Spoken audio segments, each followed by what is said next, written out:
The shockwaves from Venezuela are still rippling across the hemisphere, and now a far bigger question is taking shape. After ordering strikes, arrests, and threats in Caracas, President Donald Trump is openly signaling that the campaign may not stop there. With sharp rhetoric aimed at Mexico, Colombia, and Cuba, critics and allies alike are asking, who's next? Trump has repeatedly framed Mexico as the epicenter of America's drug crisis. He claims cartels are running the country and accuses them of killing hundreds of thousands of Americans each year. His message is blunt: if Mexico won't act, the U.S. will. The phrase "start hitting land" marks a dramatic rhetorical shift, one that suggests direct military action is no longer off the table.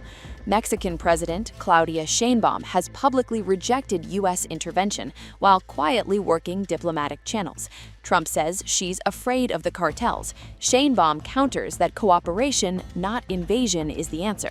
Colombia may now face its most serious pressure in decades. Trump labeled the country very sick, accusing its leadership of profiting from cocaine trafficking. When asked if military action was possible, his response, "Sounds good to me," sent shockwaves through Bogota. Cuba remains a long-term target, but by different means. Trump predicts the island will fail, especially now that Venezuelan oil lifelines are disrupted.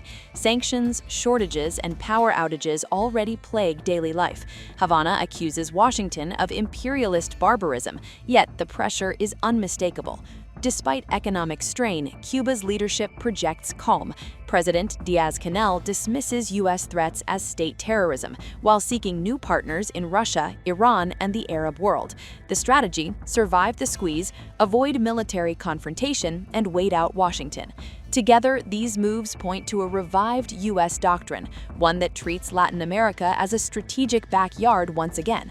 Venezuela was the shock. Mexico, Colombia, and Cuba may be the test. From cartel crackdowns to regime pressure, the message from Washington is unmistakable. The question is no longer if U.S. power will be used in the region, but where next. As Mexico, Colombia, and Cuba brace for impact, Latin America enters one of its most uncertain chapters in decades.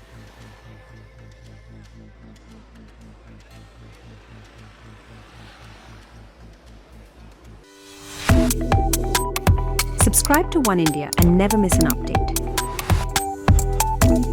Download the One India app now.